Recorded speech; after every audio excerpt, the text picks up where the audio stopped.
The Bible tells the story of the house of Israel primarily from the perspective of the south, Judah, perhaps reflecting more of what they wished were true about their relationship with their northern brethren. But archaeology tells us a different story. For centuries, the lost northern kingdom was actually the cosmopolitan superpower, while Jerusalem was little more than a remote highland village. Let's correct the historical record on the relationship between these two sibling rivals.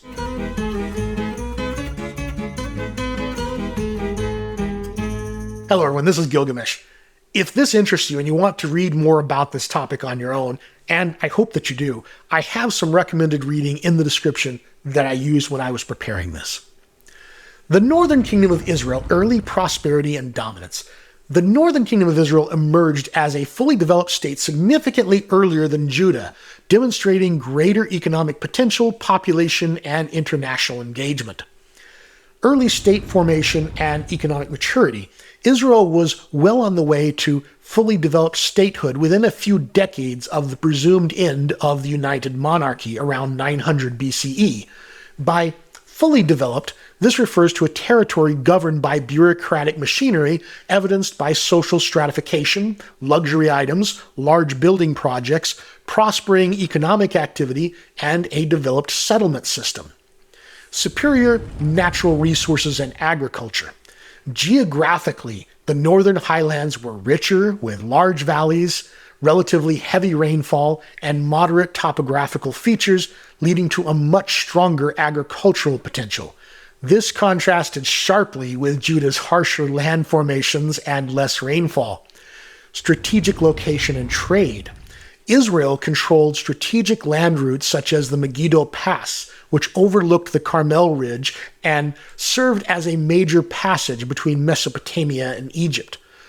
This advantageous position facilitated a more robust economy and made Israel more international in character. Impulses for development in the north came from Syria and Phoenician coastal states. Advanced urbanization and infrastructure. Capital city, Samaria, the capital of the northern kingdom, was established as a large palatial government center as early as the 9th century BCE. Administrative centers. Israel developed large and heavily defended administrative centers, including Abel Beth Ma'aka, Hazor, and Kedesh. Architectural sophistication.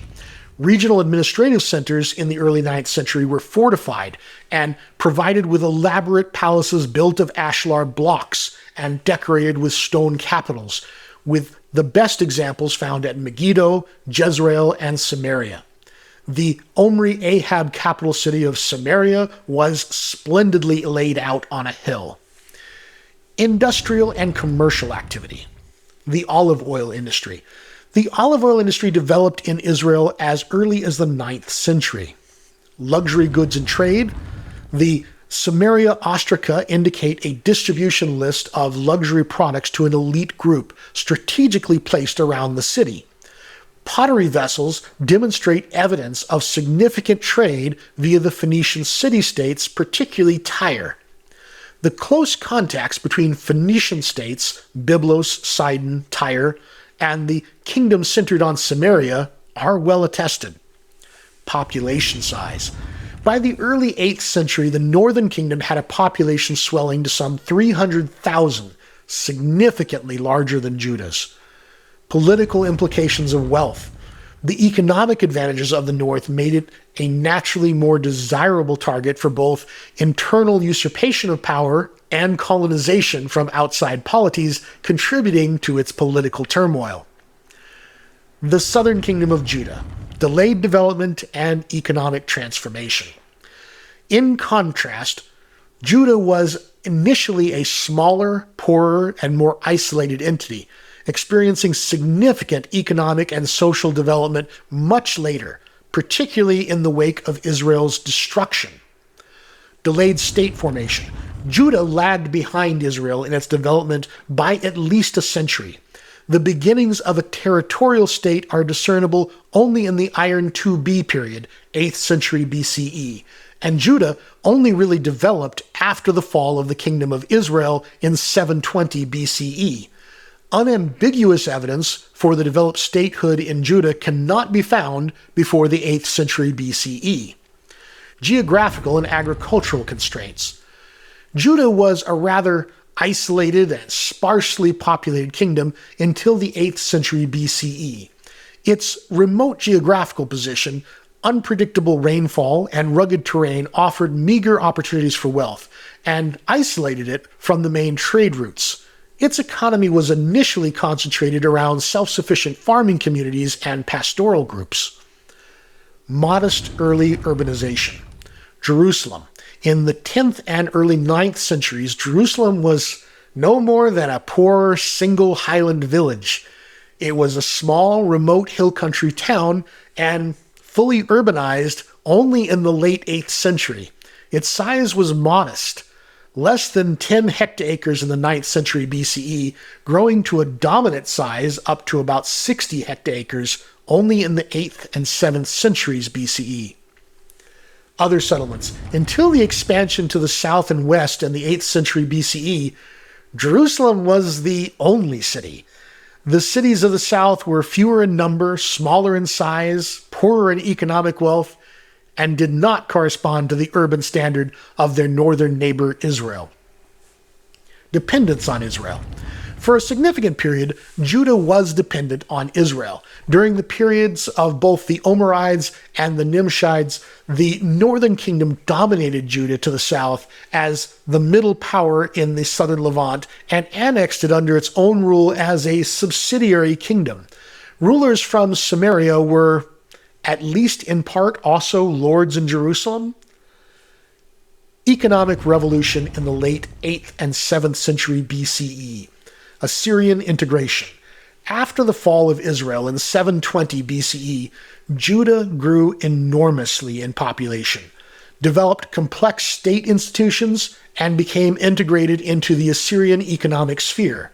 King Ahaz of Judah began cooperating with Assyria even before Samaria's fall. Trade and production. This period saw the opening of new markets, possibly linked to the intensification of Arabian trade, stimulating increased production of oil and wine. Judah supplied oil and grain to the southern Levant and beyond. State centralization. Judah underwent an economic revolution from a traditional system based on the village and clan to cash cropping and industrialization under state centralization. Wealth accumulated, especially in Jerusalem, where economic policies and national institutions were controlled. Archaeological indicators. Evidence includes the expansion of urban infrastructure, central administrative buildings, and the growth of administrative documents. Ashlar masonry and stone capitals appeared in the 7th century BCE, though in smaller sizes and less quality than in Israel. Inscriptions, ostraca and seal impressions, first appeared in the 8th century and grew significantly in the 7th century BCE. The spatial distribution of lamellic for the king seals on large storage vessels suggests royal collection for defense in the late 8th century. Contrasting biblical and historical perspectives. The biblical account, particularly the Deuteronomistic history, often presents a pro-Judean perspective, idolizing the unified Davidic Solomonic kingdom and portraying the northern kingdom's secession as an act of apostasy. The narrative suggests that both successor states inherited fully developed state institutions and competed more or less on equal terms. However, archaeological findings and historical analysis challenge this view, indicating that the Davidic Solomonic kingdom as a vast empire is largely unsupported by evidence, and that Judah was a marginal, isolated rural region with no signs of great wealth or centralized administration during that period. Instead, the evidence points to Israel being the dominant economic and political power for much of the early monarchic period, with Judah developing later and often under Israelite influence.